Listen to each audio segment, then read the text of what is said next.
everyone. If I could ask everyone to take their seats, we'd like to get started.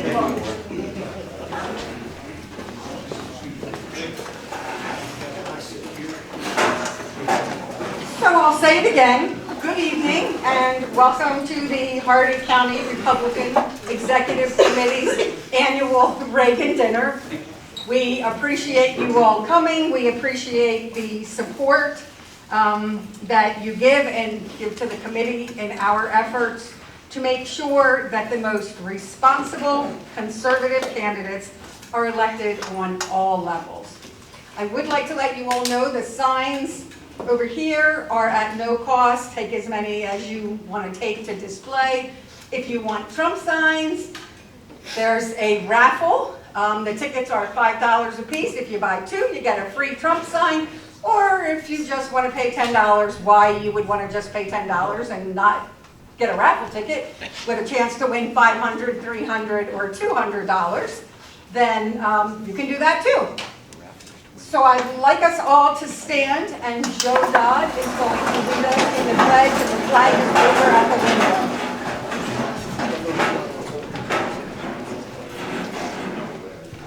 Please follow in the pledge. I pledge allegiance to the flag of the United States of America and to the republic for which it stands, one nation, under God, indivisible, with liberty and justice for all. And if you could remain standing while we continue honoring our country with Tanya Vance singing our Star-Spangled Banner. Feel free to join Tanya if you'd like to. Yes, I'm a school teacher and I'm a little bit hoarse. So please help me out. Oh, say can you see by the dawn's early light what so proudly we hailed at the twilight's last gleaming, whose broad stripes and bright stars through the perilous fight o'er the ramparts we watched was so gallantly streaming, and the rockets' red glare, the bombs bursting in air, gave proof through the night that our flag was still there. Oh, say does that star-spangled banner yet wave o'er the land of the free and the home of the brave?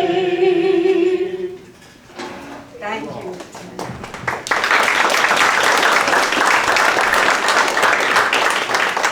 And now Steve Smith will lead us in the invocation and the blessing of our dinner.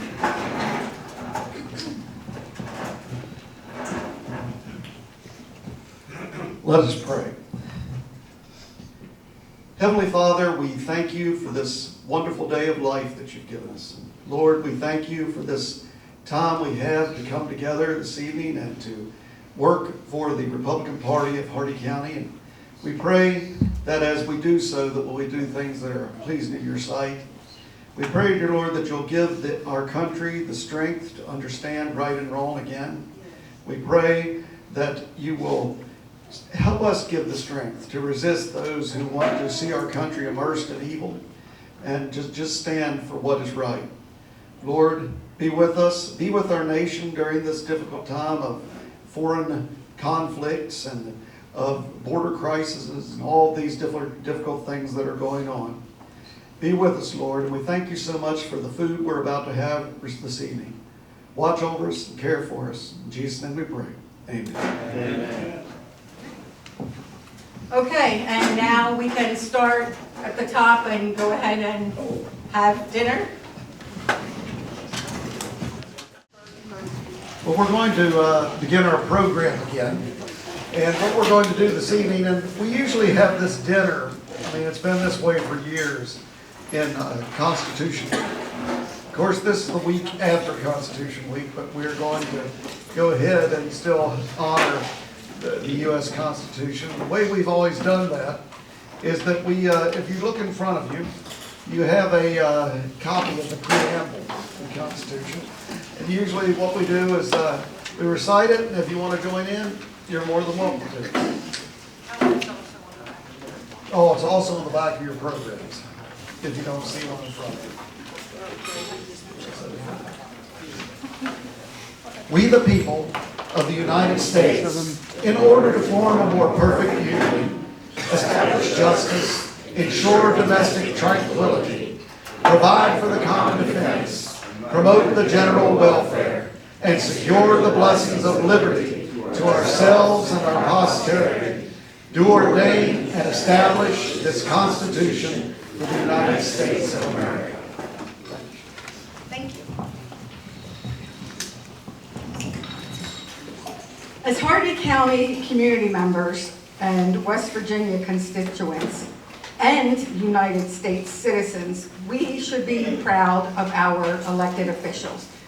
We should feel secure knowing they are protecting our rights, supporting agendas for our best interest, and working to eliminate any threats to our traditional values and our American way of life. The Hardee County Republican Executive Committee strives to also do those things. I am proud to be part of this committee, and I want to thank each member of the committee for their dedication, countless efforts, involvement, and the work that they tirelessly do to raise funds, to host events that are successful, to support conservative values, and to help our Republican candidates. Each of our members and our members at large have an important role in sharing their thoughts through voice participation while respecting the opinion of others. We welcome anyone to attend. Our meetings are open to the public. We meet the third Thursday of each month. And when I put this together, the meeting time was 7. We have since changed it to 6:30. So third Thursday, 6:30 at the Hardee County Emergency Ambulance Authority building. We do take a slight intermission in meetings. We are going to meet this November, but typically December through February, we kind of halt meetings and then we resume again, depending on the weather, March or April. Okay. I hope that everyone sign in and give us your information. We appreciate that. And now I would like to take the opportunity to introduce our committee members and the areas that they represent. So we have the South Fork District, and that is Joyce Shutro. Joyce, do you want to stand up?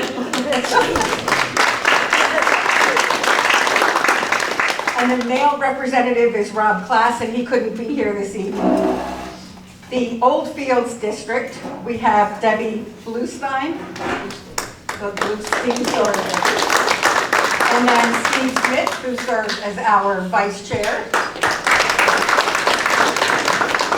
For our Lost River District, new to the committee are Joyce and Mike Teets, and they also could not be here tonight.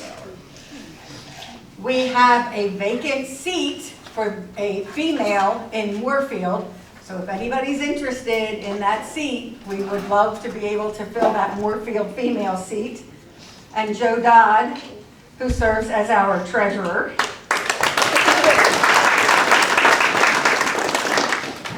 Colin Valentine serves in the Capon District. And myself, Sherry Hoff, and I serve as the committee chair from the Capon District.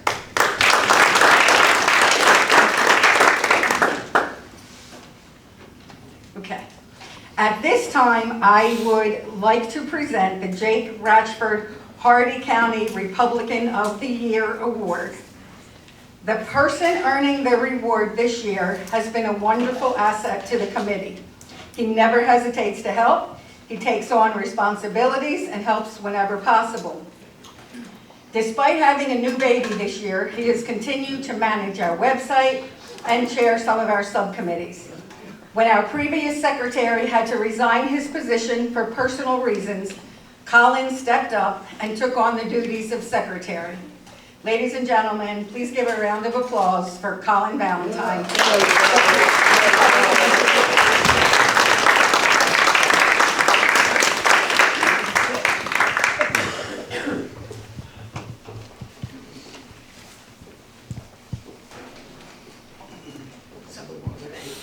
Thank you. Did you really think you were going to just be able to sit there? You don't want to get a picture before you run? Let's see, I got this. We thought should have shot it on this early. Oh, both of us? Yeah, go. Yeah.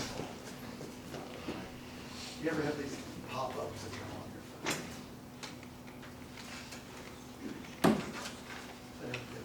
phone? Congratulations.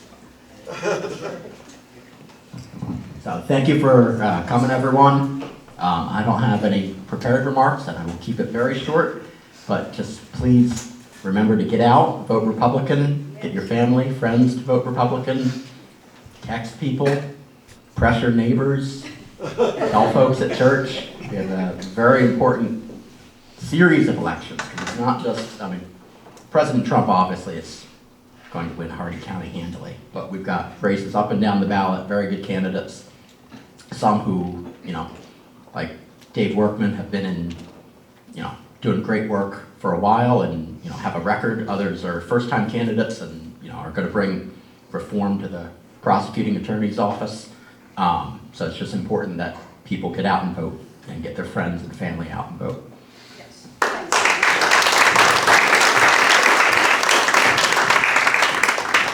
At this time, I would like to introduce Derek Alt to talk for a few minutes and explain some things to us that are important to Hardy County residents. Important to me also. So I'm not much of a public speaker. We're looking at the paper. I want to thank everybody for letting me talk tonight. I guess what we're discussing is the EMS fee and the EMS levy. Not a real exciting topic. So in 2024, this year, the commission approved to put on the ballot for EMS levy. So I'm here tonight to kind of give you some facts. I know there's a lot of confusion that surrounds what is a levy, what is a fee, but a couple things. So how much does EMS cost? So data released by the West Virginia EMS Coalition, the price of an ambulance has raised about $20,000 over the last couple of years. So just to bring that into perspective, in 2017, the Ambulance Authority purchased its first ambulance for $180,000 with the idea that we would get it remounted. Currently, the remount at the time was $50,000 less. Last year when they quoted us to put a new chassis under that box, it now costs just as much as a brand new ambulance in 2017. So the coalition estimates the cost for a fully stocked ambulance to be right around $300,000. And additionally, an EMT cost just in Hardy County. Total overall cost $62,000 a year. So that's to include benefits, wages, training, anything associated with them, cost of uniforms. And then also the state does recommend for Hardy County to have 3 units per day staffed 24/7. So you figure you're $1 million just in trucks, and that's not including personnel. So the fee that we've had since 2016 is our primary source of funding in Hardy County. It was established in 2016. Basically, what is a fee? It's a flat rate amount that is assessed on a residential structure. It is assessed at $120 annually, and it does generate right around $850,000 per year. But it is separate from a tax, and it was implemented without public vote. But actually, I'm here tonight to talk more about the levy. So what is a levy? Well, a levy is voted on by the citizenship. Basically, the commissioners are pushing it back into the public's hands to decide how we want to fund the EMS. It's more of a cost-sharing measure. It does have a very significant potential for lower payment for the majority of people. And it's based off your assessed value on your personal property taxes. So because it's spread out over your taxes, or over your personal property and not just assessed like the fee on real estate, there's a lot more to pull from. And then, Jim, on this next part, you make sure I got these numbers right. So the levy cost, so the proposed amount basically is less than 1 cent on the dollar of your assessed valuation, which is basically, the assessed valuation is 60% of total value. So if you have a car that assesses at $20,000, your assessed value is 60%, right? Okay, so that's what you pay tax on, is 60% of the total value of the car. So for example, a car assessed at $12,000 would cost about $28.08 per year for the levy. Anybody that would like to do that to figure up your own cost, there's a calculator on the clerk's website. And then also we'll be doing several town hall meetings. This is our first one, so you all got to be the guinea pig and tell me what I can do better next time. So looking forward, so EMS cannot continue at the level for which it is currently operating in the county. We can boast that we do have a very strong EMS system comparatively across the state. It's very rare that Hardee County ever has to go and rely on outside agencies. We usually take care of our own, both on the east side and the west side, if you want to get into that discussion. But just to maintain the current level of service that we are currently operating at, the fee would need to increase an estimated 125% or get raised to $270 per year. Without a levy or a fee increase, services would have to be cut, personnel costs mostly. So that could result in longer wait times, possibly no means to respond. Hardee County is one of the few counties, I think there's 6 in the state. We do not have a hospital within the county.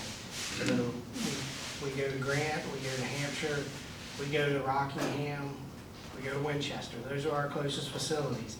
That puts an even bigger strain on the system because it's not just about call volume, but it's about turnaround times. But the commission is responsible for EMS within the county, contingent on what they can afford. So I think right now, what the commission's wanting to do is kind of pass it to the voters. We're going to get out, we're going to tell you, we're going to show you the difference between what is a fee, what is a levy, and kind of leave it up to you all to decide how you want to fund EMS, if you want to retain the levels that we are, if you think we need to increase services, decrease services. I think that's kind of how you all feel about it. And then there's 2 other things that I always like to touch on, because I don't get to talk publicly very, very often. I mean, I do every month at the Ambulance Authority meetings, which is always open to the public. Anybody can come. But 2 other things real fast before I let you go. And then we're going to leave these handy little pamphlets for anybody that would want them. But if you vote for the levy, will the fee go away? Yes. It is estimated that we would be able to get rid of the fee. But it should also be noted that there are things at the state level that can affect your personal property taxes. So even if you vote to put in a levy, if the state level decides to get rid of personal property taxes, and we still need to continue to fund EMS, it could come back. But if everything stays status quo with that, the idea is that if the levy passed, we would be able to dissolve the fee as it currently is. And the question that we always get asked, why do I still get a bill for service when I call the ambulance? You pay a fee, why do you get a bill in the mail? Is anybody curious? Nobody's curious? Nobody wants to know? Oh, you want to know? Oh. So, according to Medicare and Medicaid federally, any agency that bills, so we bill for service, we also have to submit up to 2 bills to that individual. So, and it doesn't matter if you don't have Medicare and Medicaid, if you have just like Blue Cross Blue Shield, any of them. Medicare and Medicaid, federal government, they kind of, set the terms for everybody. So, under that rule, we have to submit billings to the individual. So like if you have a copay or an amount that's left over, or if you're an uninsured individual, we still have to send you a bill. Hardy County is a soft billing agency. And what that means is that we have to submit 2 bills by law. If you don't respond to those 2 bills, we're not going to take you to collections. So you're going to get that second bill, or you're going to get 2 bills every time you call the ambulance. We want you to call the ambulance. We don't ever want you to be scared to not call the ambulance. But we're not going to take your house because you can't pay the fee. Sorry. You can't pay the bill for service. The fee's entirely separate. That's county commission. They do their thing. But as far as a bill for service, you will get a bill. That's just the way the feds say we have to do it. Cool. And thank you, everybody. I'll wait. That's what I write. Thank you all for your time and letting me speak. We really do think that the levy is the way to go. I'll leave these pamphlets for you, and if you have any questions or anything, you can always reach out to our offices, 304-897-6050. I think you can Google it. Again, I'm Derek, and then that's Nathan. Usually through the weeks, our offices are always open. Y'all have a good night.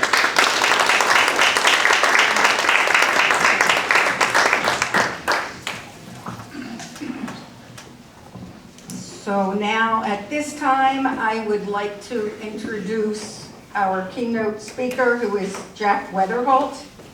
Jeff is the candidate for Hardee County Prosecuting Attorney.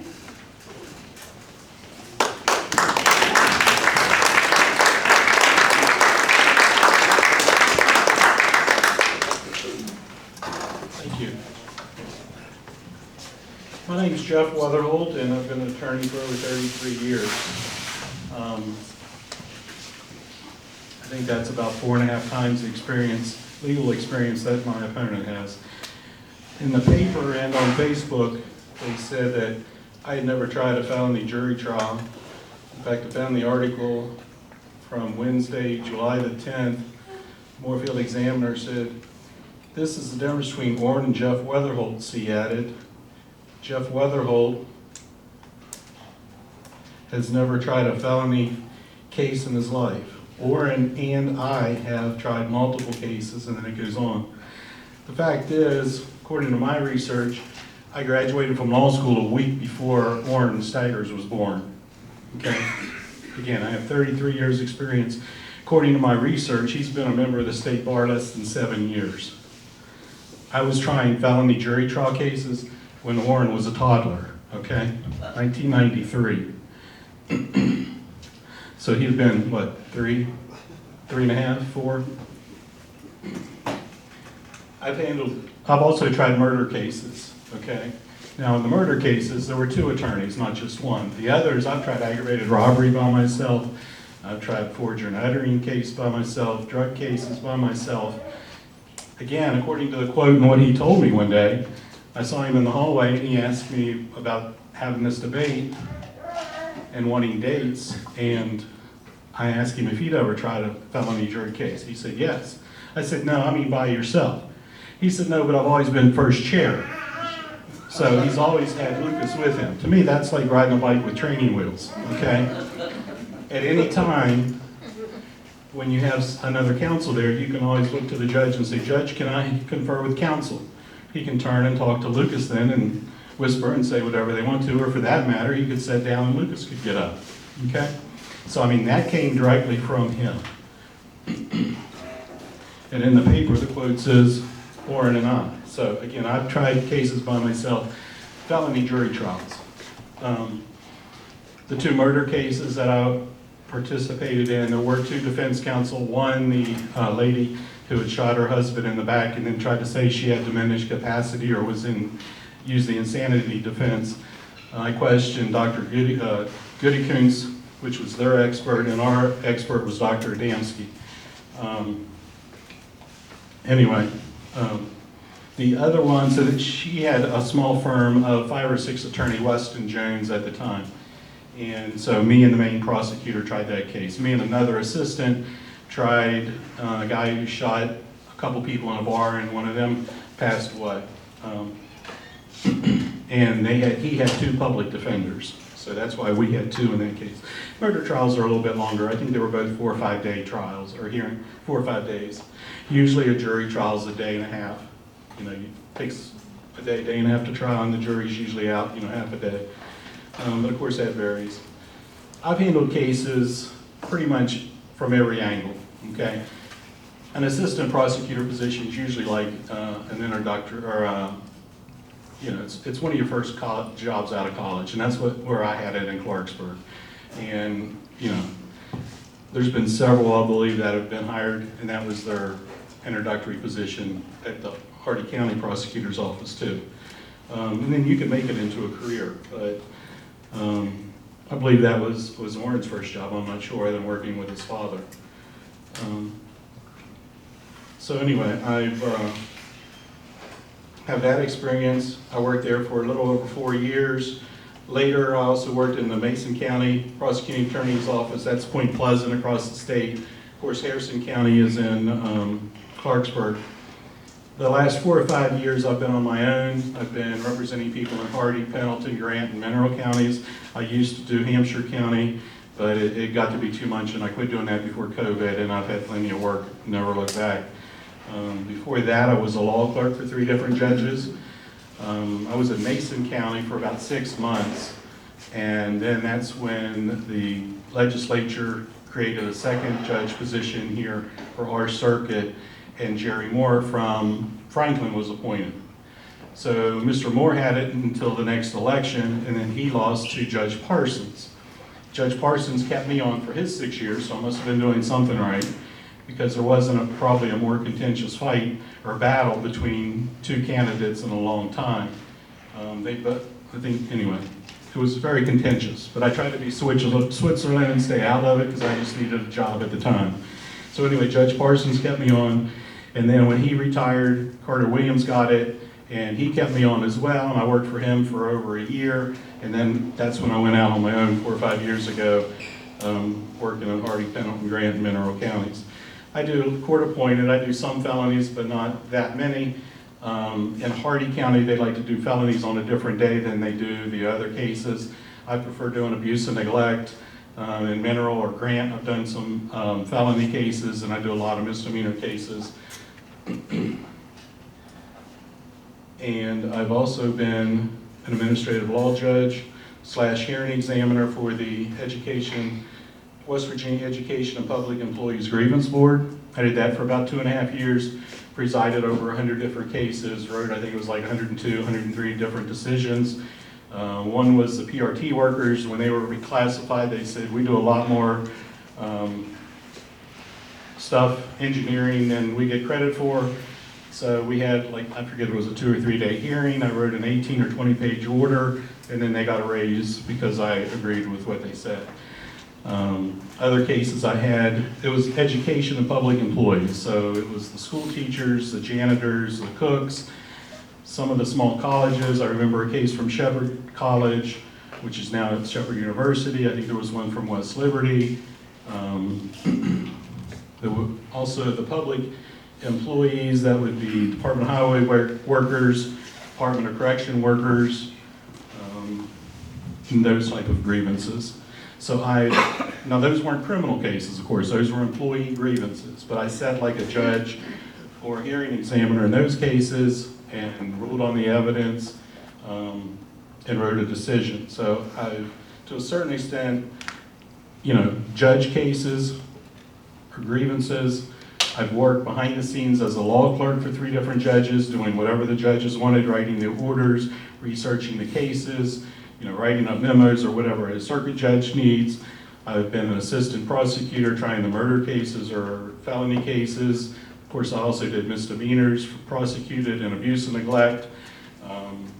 And then I've also been defending people the last 4 or 5 years, and I did that also in between there, because I worked with Mr. Thompson, and it was Thompson and Weatherholt down in Romney for a while, I think close to 10 years, and then I had my own office down there in Romney for about 18 months, I think it was. So I've defended a couple different times, but I've been a defense counsel, I've been an assistant prosecutor, I've worked behind the scenes for judges, doing whatever circuit judges need, and then I've been a hearing examiner, administrative law judge, deciding cases. So I've handled cases from just about every angle.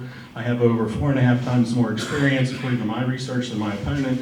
Maybe someday he'll tell us what his experience is and where he's worked. I looked at one of his brochures. I don't think it said much. It said for the majority of his career, he's been a prosecutor. I don't recall seeing any dates in it. Didn't have any other places of employment. So maybe someday he'll fill us in on that. Even though the article in the paper this last week said that he was the transparent candidate. It seems to me he hasn't really provided much, even if you look at his Facebook page. I know he was in the hospital. I know he likes to go running. I know there's a picture of him and his family, and they were on the ski slope or something, or hunting. But I don't know what other positions he's really had. I mean, that's only comes from my research, where I found, another website which had his positions listed. So I'm a member of the South Branch Baptist Church up in Petersburg. I've been to Gideon. I really forget when. It's been at least probably 20, 25 years. I'm past president of the local camp up in Hardy and Grant counties, and I'm a former Lions Club member. But it's been probably, I don't know, how many years? 6, 8? Probably, yeah. Okay, since I've been a member there, but I forget how long I did that.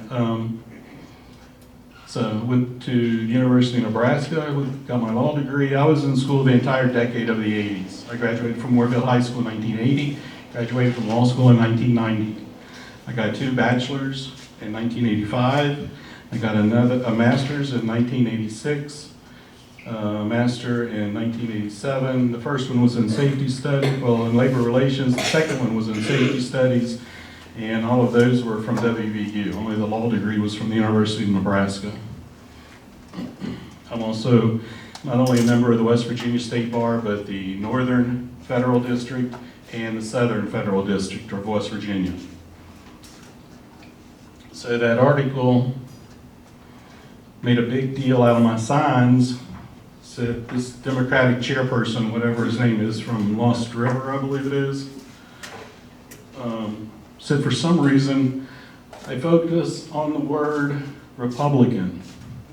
Well, I'm not ashamed of being a Republican, but I don't think that's the focus. To get to Republican, you have to bypass the words character and integrity and fully qualified.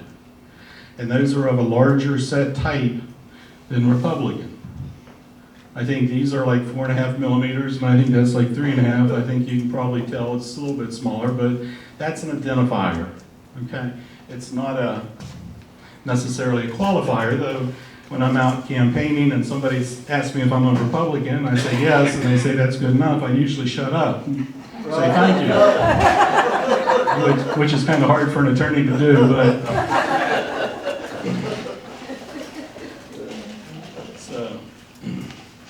But anyway, he was saying, I'm focused on being a Republican. Well, when I started this race, I was running against Lucas C.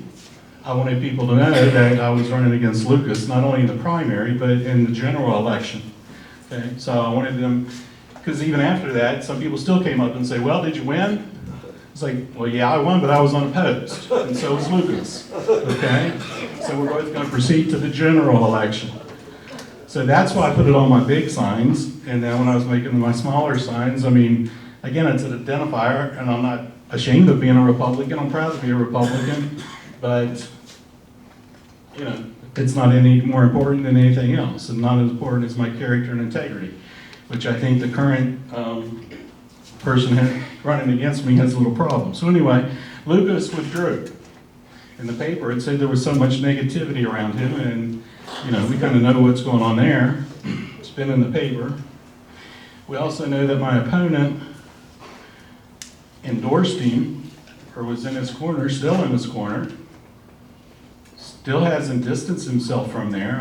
Has anybody heard him say that he, you know, thinks anything should be done, or that he's, you know, Lucas says he's telling the truth, and that's fine, I get that, I understand. But on the other hand, I don't think insurance companies pay out $500,000 to two people for no reason. So the voters are gonna have to weigh that, you're gonna have to weigh that, who's telling the truth. You know, if it's that easy to get $500,000 out of an insurance company, maybe I need to file a suit. I mean, that's life changing.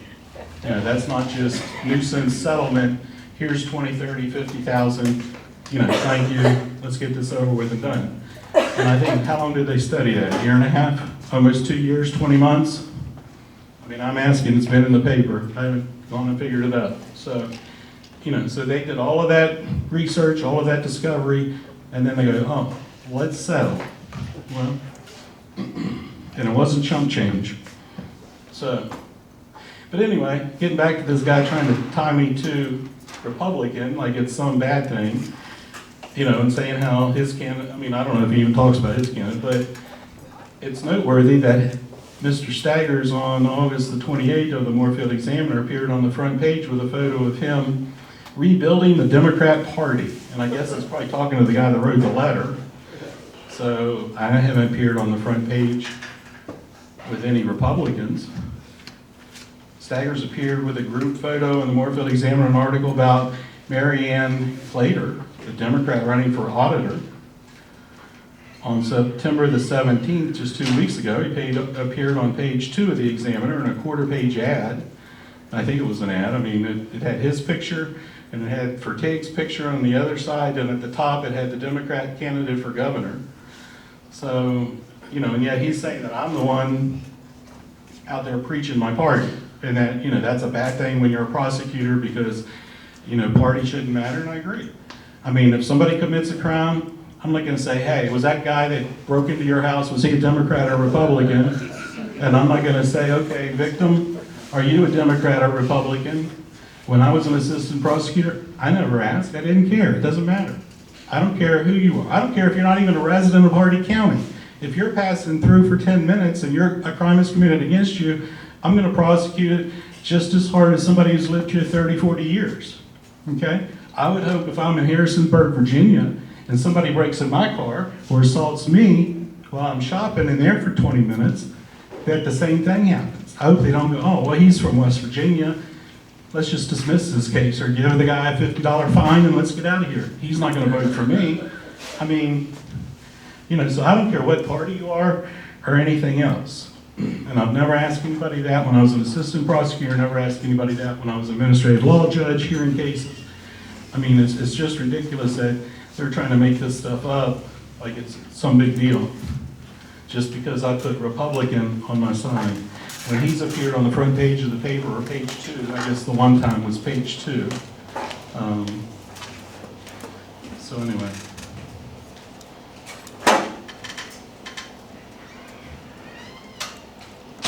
To tell you the truth, when I was thinking about that, like I said, the first time it was because I was running against Lucas, and I wanted people to know that, you know, I was on the other side.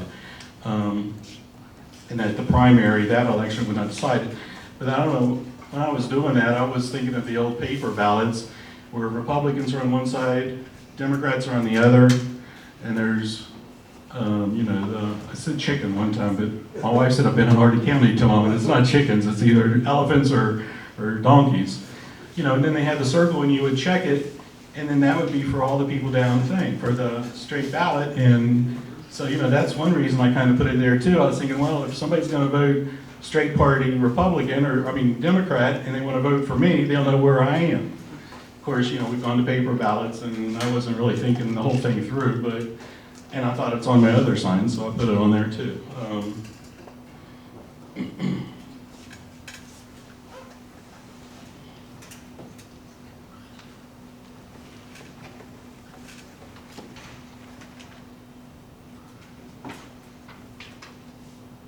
I'll try to finish up with a couple quotes if I can find them.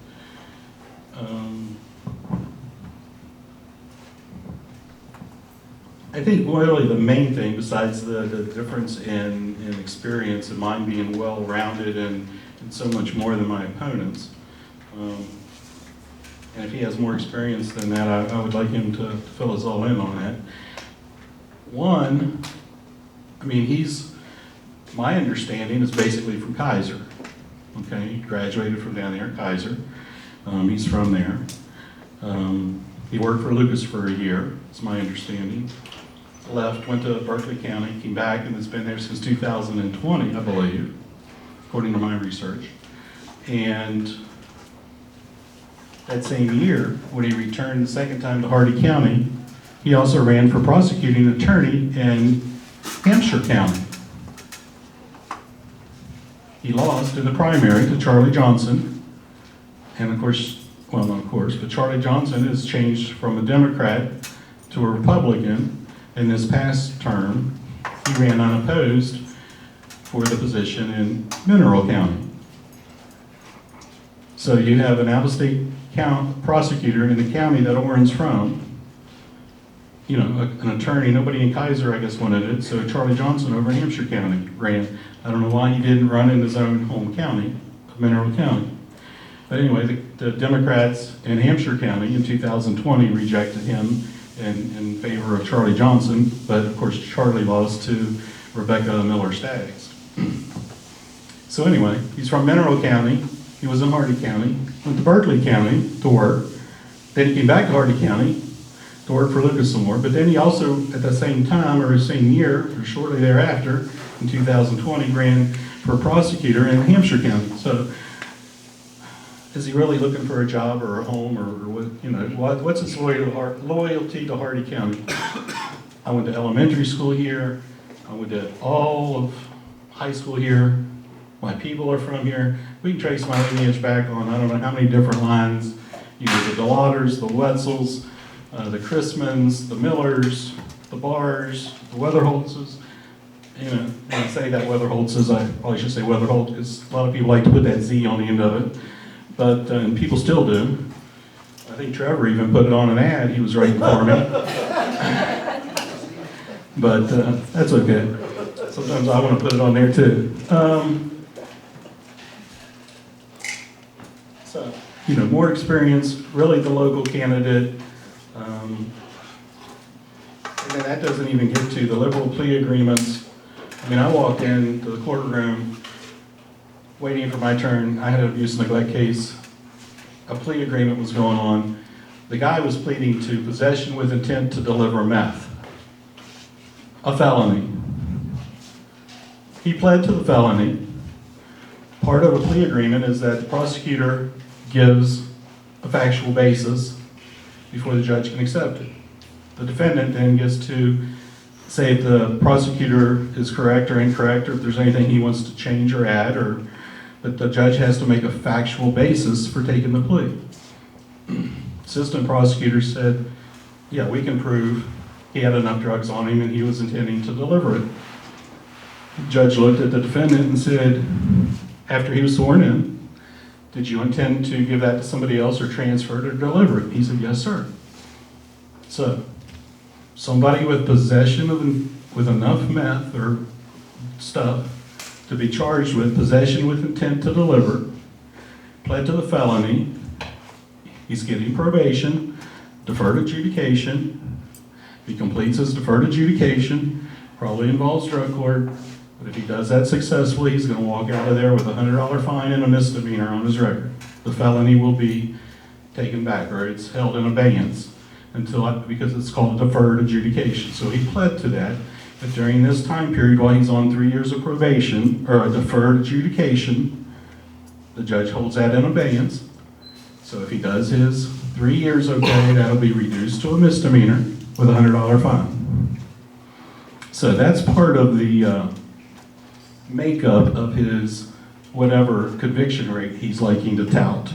So conviction rate, as I understand it, and I need to do more research because I haven't really looked it up, but it sounds to me like if you are convicted of anything, he's counting that as a win. So take that to its logical extreme. You go out here and you commit murder, but while you're committing the murder, you trespass on somebody's property. As long as he gets you convicted of trespass, he's going to count that as a win because you were convicted of something. So, and I think that's kind of a misleading statistic, and if that's incorrect, I'm sure he can tell us. But you know, if you're convicted of anything, that's part of his conviction rate. That's his success. So,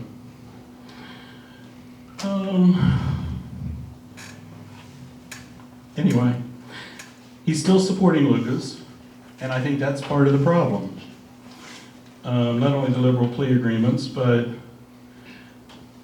you know, I don't see where them switching positions, and that's what he was going to do in his resignation letter, but there was some problem with the county commission, and I wasn't there. I've heard stories, but you know, I don't think rearranging the chairs at the prosecutor's office is going to help or clean it up. And we're looking at his decisions, not Lucas's now. We're looking at his decisions. Doesn't everybody know what Lucas was? He worked there for a year. Basically should have known Lucas's reputation. Came back, and this happened under his watch after he was there a couple of years, didn't it? Okay, didn't it? So he was there. It happened under his watch, so to speak. Somebody said, well, you can't say or attribute everything in the office to him. Oh, it's only a two-person office. They're best friends, it seems like. He's still supporting Lucas. Lucas was supporting him. Lucas would draw his head in the paper because there was so much negativity. But yet, you know, it's only a two-person office, and shouldn't that behavior, even if he didn't see everything that happened in the lawsuit, I mean, how much do you need to see to know there's inappropriate stuff there in a two-person suit? And why would Lucas hide that from Orrin? Okay, it's not like they were married. You know, it's not like Orrin was the boss and would fire Lucas. Lucas was the boss. Okay? And I believe the recent quote in the paper when they hired the last secretary is, she's got the looks and she's my second cousin. So, I don't know if Lucas really still cares, but, you know, I'm repeating what was in the paper. I know what my old English teacher at Moorefield High School used to say, Miss Sims. She used to say, birds of a feather flock together. There's an old English proverb which says you can tell the character of a man by the character of his friends. The Chinese proverb similar says, if you don't know a man's character, look to his friends. So, I think we really need about all we need know. We know about all we need to about what goes on there at the prosecutor's office. And I thank you for your time and appreciate your vote and consideration. Thank you.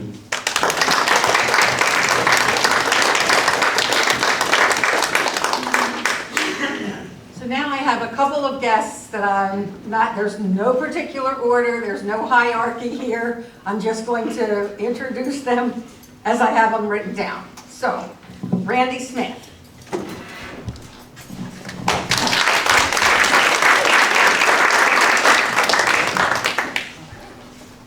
Thanks, Sheriff. As always, it's a pleasure to be here. I don't think I've missed one yet since I think this is 9 years.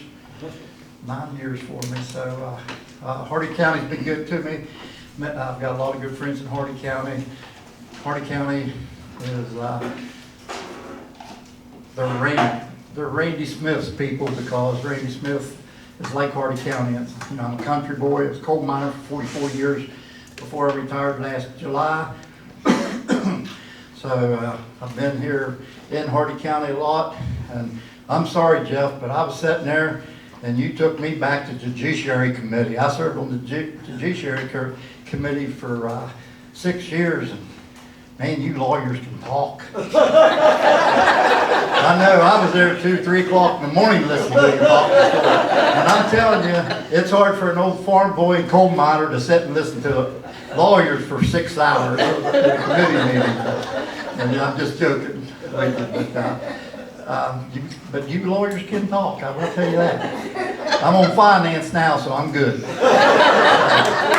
But, you know, I'm proud to be a Republican too. I've been a Republican all my life. Jimmy Carter is the reason I'm a Republican. I was in high school, tell my age a little bit now, but I graduated in '78, and I registered. My mom and dad were diehard Democrats. I mean, diehard enough that they almost kicked me out when I registered Republican. I thought I was going to have to move out before I graduated, but they did let me graduate before they kicked me out. And then Patty took me in, so we've been together since 1978. And she was a Republican, so it was all good. But you know, I've been your state senator for 8 years. You know, I like to think I did a good job. I spent, you know, a good bit of time in Hardy County. I represent 8 counties, so it's hard to spend as much time as you want to in each county. But I try to spend as much time in Hardy County as I can. You know, I've been, I think I've represented you well. You know, you got great county commissioners. Man, them guys wear me out. I mean, they're in my office a lot, you know. Of course, they know anytime they're in Charleston, they can come hang out in my office, you know, and they're very active. And what's going on, you know, sometimes Steve, I wish he'd lose my phone number one time. Just teasing Steve, but I hear from Steve quite a bit. But you know, he's very passionate, and Jay and Dave, they're good to work with. They're some of my better county commissioners because they're involved, and you never have to ask them what's going on or what they need. You know, they represent you people well, and you got three really good county commissioners, and I mean that from the bottom of my heart. They're very passionate with what they do. And I was thinking today coming down, you know, some of the things that I've been able to do for Hardy County since I've been elected, and probably the biggest thing was the $2 million we got for the health department, the new health department building. And your county commissioners and Mr. R's the what are they called? Health Department Director. Director, yeah, thank you. I'm always thinking secretaries, commissioners, but the director, you know, you guys was very involved with it. And I can remember when we got that money, it was out of the budget, and then it was in the budget, and then it was out of the budget, and then it was in the budget. And I was in the finance chairman's office all the time saying, you know, we need that $2 million, we need that $2 million. He said, we're going to give you $1 million. I said, you might as well not give us anything, you're only going to give us $1 million because you can't build a building for $1 million. But in the end, we was able to, I mean, I had to do some will and dealing to keep the $2 million in there, and I had to give up some things to get it, but we did get it, so I'm pretty proud of that. That, you know, I wasn't the only one that did it, you know, and the governor had the final decision whether to get it or not, but I did fight hard for it as well as your county commissioners and everybody, so it was a team effort. You know, and been able to get the Matthias Rulton Club the $20,000 to help with the gym floor down there, which is beautiful. Yep. And this past year, Senator Taylor and I was able to get the Moorefield FFA, I think it was $30,000 for their meat processing class. And Moorefield track, we gave them $10,000, which we thought that was the last $10,000, and then they ran into some drainage problems and stuff that's going on. Now we're trying to find them $100,000 more, but that's just the way it is. You never know what you're going to get into. And probably the biggest thing is we've been able to kill the windmills coming into Hardy County.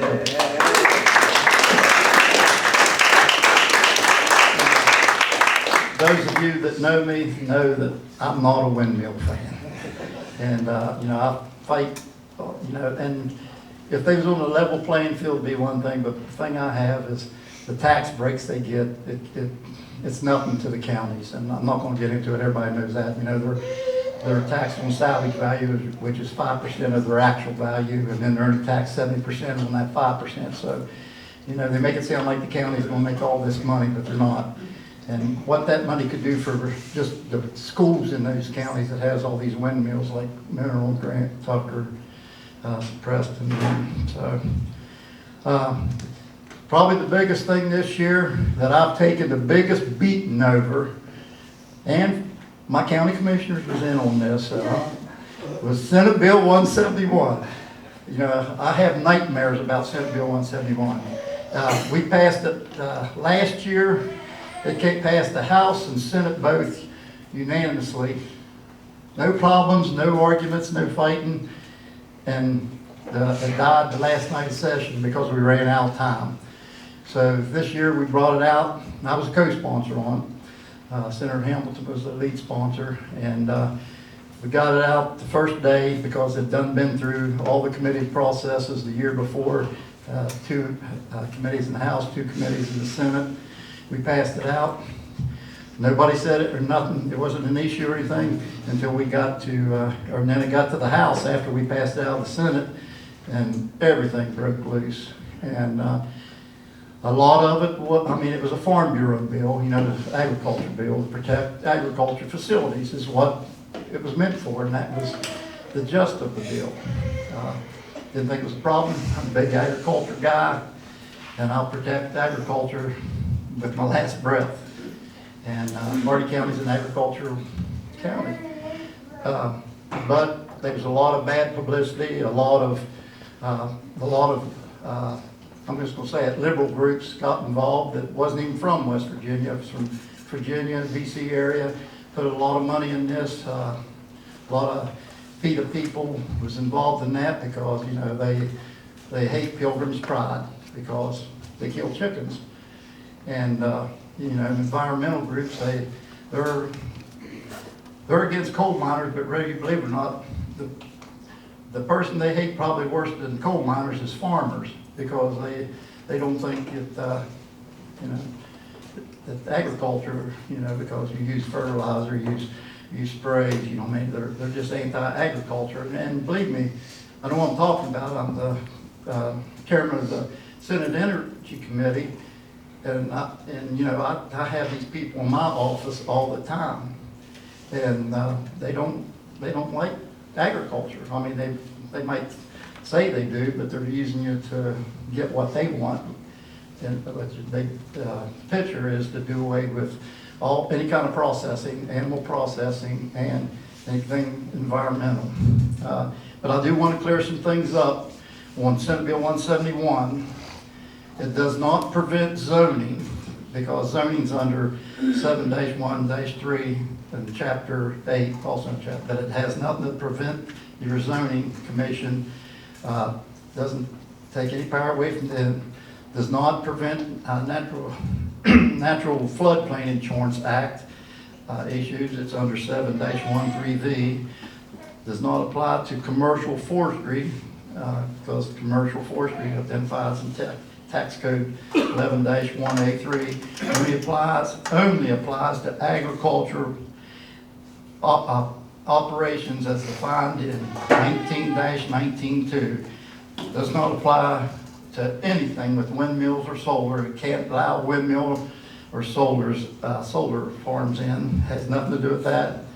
Guards against 55 different county rules, and you know, saying that it takes the environmental enforcement away from the counties. The counties does not have any environmental enforcement. That's all under the DEP and the EPA. I mean, a county can make any kind of regulations they want, but the DEP and EPA can overrule anything that a county or city, anything does like that if it is out of their district. So, and agriculture has met the environmental, TMDA, nutrient goal by voluntary actions. West Virginia is the only state that has met all the criteria of the Chesapeake Bay goals. Chesapeake Bay, you always hear about the Chesapeake Bay, chicken manure running down or whatever. And West Virginia is the only state, not even Maryland has reached the goals, but West Virginia has, the only state in the Chesapeake Bay watershed. So we're not as bad as they try to make us sound. And the other bill was Senate Bill 242. It passed in the 2022 session. Limits counties' action on agriculture operations, which this was the farm bill, and authorizes complete use of agriculture property regardless of tract size. And I've heard this, because what it does, it protects agriculture facilities. And your county commissioners will tell you, because they've told me this, they would never do that. They would never attack agriculture. And they wouldn't. I know each one of these gyms, they won't. But this was a preventive measure, because the Eastern Panhandle in Jefferson County, they're having problems with agriculture in that area because their county commission is wanting to take agriculture land and turn it into development, housing developments and whatever, because they're growing so much. So it's not to keep your county commissioners be able to do this, because they would never do it. But who knows? The world's changing.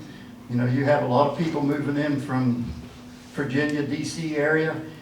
5 years from now, 10 years from now, 15 years from now, without the protection, they could come in here and be doing the same thing. They've already been doing it in other states. North Carolina is one of the biggest states. That's the reason for the Rate the Farm bill 2 years ago. That was a big reason for this. This is a reason I supported it. It's nothing against your county commissioners, and I've told these guys, and they understand it. And it does take some power away from county commissioners, but like I said, they wasn't doing it. You don't have to worry about them, but in the future is what it is to protect agriculture, and we need to protect agriculture, especially Hardee County. It's a huge, probably the biggest agriculture county in the state. So, and Sherry told me I only had 10 minutes, and she was going to turn my mic off, but I'm not going to give it to her. But in closing, I'd just like to say that I'm my opponent. I have nothing against her. She's from Hardee County, Wardensville. She's a nice lady. I've known her for several years now. We just have different philosophies. They'll never convince me to be pro-choice, because I believe in protecting our children, our babies, the unborn. I've got 4 adopted. I have 4 adopted grandchildren, and every time I look at them and think what could have happened to them, because 2 of them, it could have very easily happened to. They wouldn't have got, in the organizations, the mothers that they did. But how anyone can kill a baby, especially at birth, Maryland has got a law, you can abort till they cut the umbilical cord. I mean, it's not a law, it's an amendment they're voting on, and it's going to pass in Maryland because they're a communist state. And that, and the Second Amendment, you'll never catch me, I'm not going to say never, very seldom will you ever catch me that I'm not armed. So, I'm not threatening anybody. But I believe in the Second Amendment, and the Second Amendment wasn't put there for deer hunters. It was put there for a tyrant government that we had just overthrown. And if you look around now, you can see why they're trying to take away your gun rights. So with that, I appreciate your support. God bless you all. I love you all. Appreciate everything you did for me. I was going to turn off the box. I got a loud voice.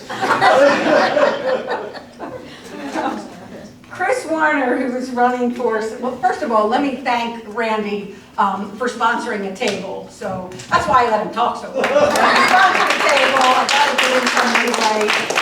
Brian Ward also sponsored a table, but from what I understand, there was some kind of emergency hearing in Charleston, and he had to go.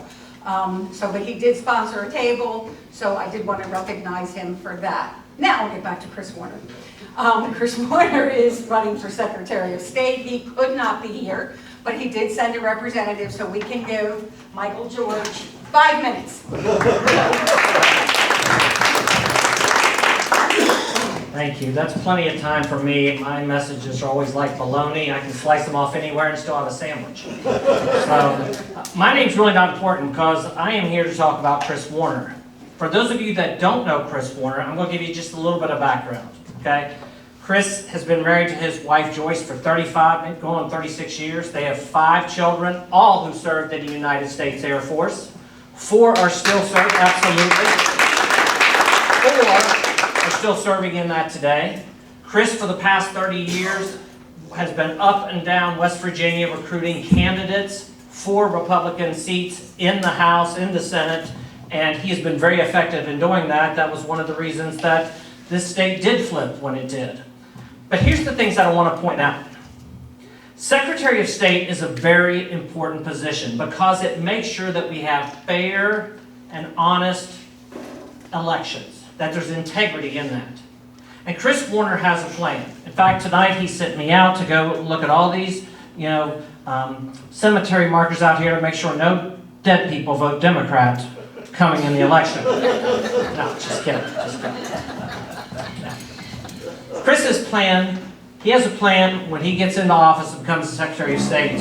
He's going to be able to track the absentee ballots that go out. Right now there is no tracking on absentee ballots.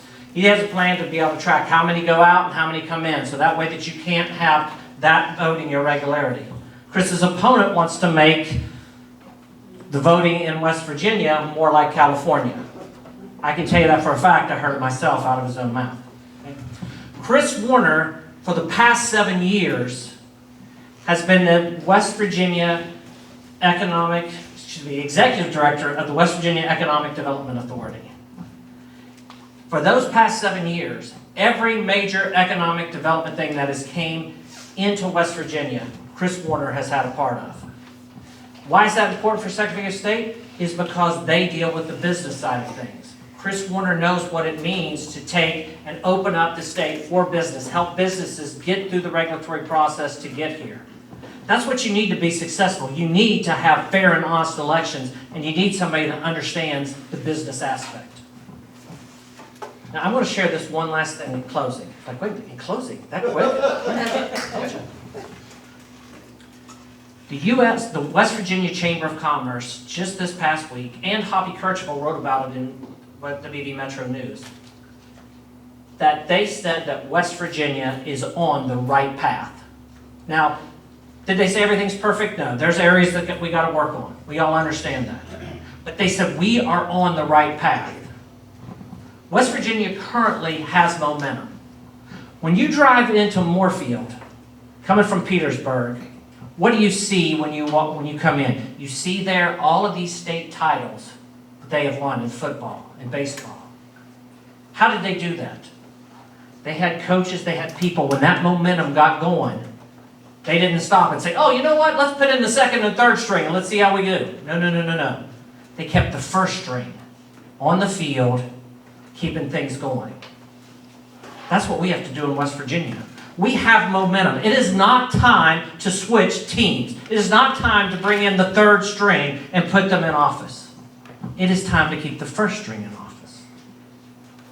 How do we do that? It's simple.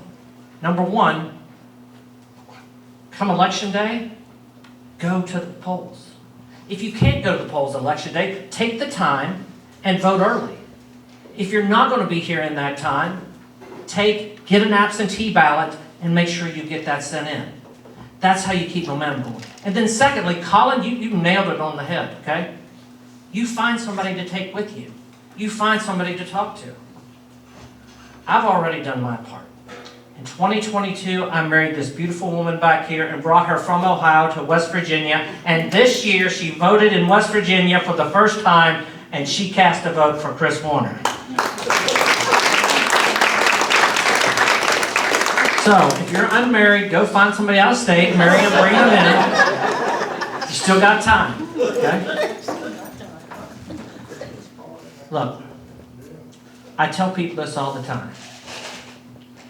Diversify your friendships and make friends across the spectrum so you can have influence outside of your own inner circle. How can you have influence on your Democrat neighbor if you don't help him when he needs help on his farm, or he needs a ride somewhere, or you're, like us, we live in Pocahontas County. I call people all the time, hey, I'm in Elkins, you need anything from the grocery store? Because there is no grocery store. Don't be afraid to help those that are different than you, because then you have the influence, and that takes and keeps the momentum going, and that will make sure that West Virginia stays a Republican state. So come election day, vote for Chris Warner. Thank you.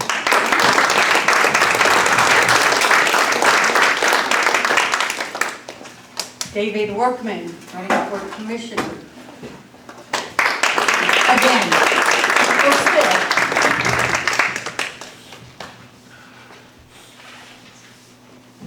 Thanks, Sherry. I'll be brief.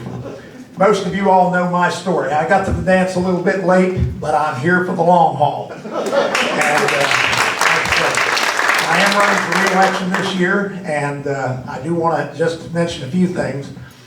When I was elected to the county commission post 5+ years ago, I didn't realize that it would be one of the greatest honors of my life to have entrusted in me by the casting of votes of the citizens of Hardee County that I've served in another capacity for almost 38 years. I didn't know how important that was going to be, a job and a transition. And since coming to that, I have learned a lot. If you remember, I was elected in 2018. In 2019, I was like that kid with the wet behind the ears. And not too long after 2019 began, we started to hear about COVID. There was no playbook, there was no path, there was nothing that was out there to help guide us, other than the good people around us and those folks that were trying to help us from all points. We are survivors. We have lived through COVID. Hopefully that's one of the worst things we'll ever have to deal with. But it was a lot different, and it created a situation that we all had to live with. We lost friends, we lost loved ones, and again, we've come out on the other side, and we're, again, I think stronger as a result of the challenge. Going forward, as Senator Smith said, we've got some challenges. Not everything's perfect, and going forward, we have a lot of things that we're going to have to tackle as we continue to grow. Hardee County is a great place. People found us in the aftermath of COVID, or even during COVID. And in finding us, it's had a great impact on our county. And like I say, going forward, we're going to continue to see change. And again, I think, as Senator Smith said, our county commission and our local government, although there needs to be some changes, as we know, is poised in a position to help our county grow and to continue on in a positive way. You know, we have a large immigrant population. One of the things that we dealt with and have been dealing with is housing. And Commissioner Sheetram has kind of led the effort to put together a housing task force. And when we invited some folks from NACO to come out, the National Association of Counties, to come out and help us put on our first housing summit here in Hardee County, he said, as we were getting ready to start the meeting, he said, I can probably throw away the first 3 or 4 slides in my presentation because it's all from the census. And he said, I've only been here for just a couple of hours and I know the census data is wrong. And we take the opportunity every chance we get to tell our federal elected officials that the census data does not truly represent Hardee County's population. And so, again, it affects the income, or it affects the dollars that come to Hardee County, particularly for our health department, that use that formula that's present using part of the census data to get that. So we take that opportunity. And as that has come through, and we talked about housing, some of the challenges are because of, again, the state's leading agricultural industry, the poultry industry. And it's a lifeline for us here in Hardee County. As Commissioner Sheetram reminds me, Commissioner Sheetram's very good with numbers. And as he reminds me, about 40% of our gross domestic product in the county is directly attributable to the poultry industry. We've known that. We didn't know the number maybe, but we knew that the poultry industry was our lifeline. And so, again, how goes the poultry industry, so goes the county. And so we're glad to be able to recognize that. But obviously, we've got a labor shortage. And again, not enough people to keep the plant going at full speed. So again, we've imported, or the company has helped to import to our community a rather diverse population that the census does not completely account for. And so there's a lot of things, though, that we've learned from them. One of the things is they're living their American dream. We had our own American dream when we graduated high school and we started down the road of life. And we picked up maybe a partner along the way to walk with us as we go along and, again, build a life with. And these folks that have come are building their American dream. They come from faraway places. They don't sound like us. They don't think like us. They don't worship like us. But they're citizens of Hardee County. They live here. Their children go to school here. They get into trouble here sometimes. But they contribute to our society. And so one of the things that, or a couple of the things that I've come to appreciate more fully in my role as county commissioner working with that particular demographic is freedom. You know, we enjoy freedom in our country and in our county. You know, we can walk down the road, we can walk into a store, and we're not going to be threatened. Some of these people couldn't even leave their homes without feeling oppressed. Couldn't walk down the street, couldn't make decisions on their own without somebody telling them what to do. But they have freedom here. Like us, again, they're just looking for acceptance. And you think about it, we all just kind of dance to our own drummer from time to time, but we look for acceptance. And then the only thing that they're looking for in the jobs that they're seeking and the jobs that they're filling now is an opportunity to do better for their families, just like we've done for ours, in looking for those things that we can do to make their lives better. As county commissioners, we've looked for those things to help make the lives of our citizens better in all fronts, and we continue to do that. We're talking about Derek talked about the levy. Again, that's a challenge for us. We've got to look at things, look at maybe some other options that we haven't thought about, but we're going to talk about it. The other thing I will tell you is that in the time that I've been on the county commission, I cannot say what a wonderful team I am a part of now with Commissioner Jay Fansler and Commissioner Stephen Sheeter. They are outstanding commissioners, each in their own right, and I'm glad to be included in the same conversation as those fellows right there. They do an excellent job for the county. I, again, am running for county commission. I would like the opportunity to continue to serve you another term and continue the good work that we've started on a number of fronts as we grow and develop. And again, it's like family, and as Senator Smith said, again, love every one of you, and I take you home with me at night, and I remember you in my prayers. And so, thank you very much. And I would like to take this opportunity to recognize Commissioner Fansler and Commissioner Sheeter. If you guys could just stand.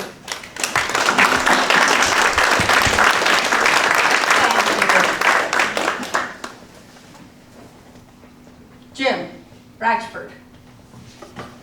I'll be short and sweet. I'm running unopposed for Hardee County Assessor. Some people say it's the most thankless job in the courthouse, but I tell you, it's really been a joy for 24 years serving the people of Hardee County, how nice it's been. You know, I just say it, I did stay at the Holiday Inn Express one night, and but no, seriously, it's been an honor. Running unopposed. And I appreciate the support you give me, you know, again, even though I'm unopposed. And I told Craig coming in that if I vote for myself, I have a pretty good shot of winning this thing. So, thank you very much. I do appreciate it. At this point, I don't think I have forgotten anyone. Craig? Oh, good. I got in trouble last time because I forgot Craig. That was 2 years ago, but I'm joking. So I think I got everyone. I would like to thank you all for coming. We do have the drawing tonight for the raffle.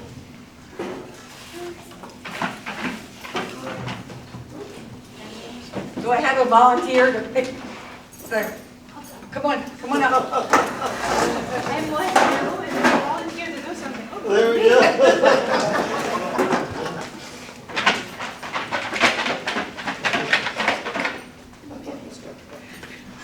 She gets to volunteer 3 times. Oh, I do, good.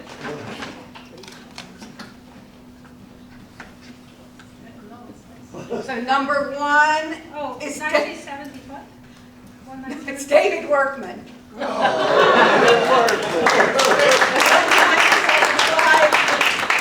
Wins the 500.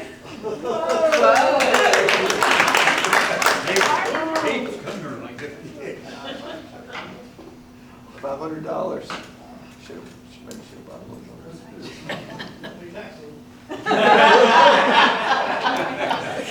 Colleen Valentine.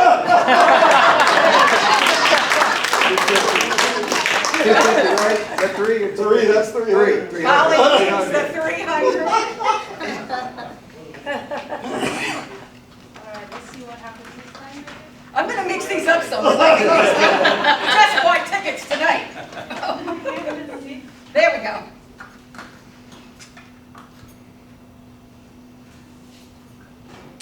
Yeah. What's this, 1, 6? Joe Dodd.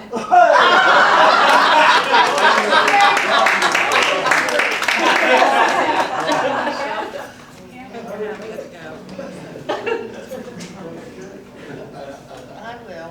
1, 6, 7, 9. Steve Smith.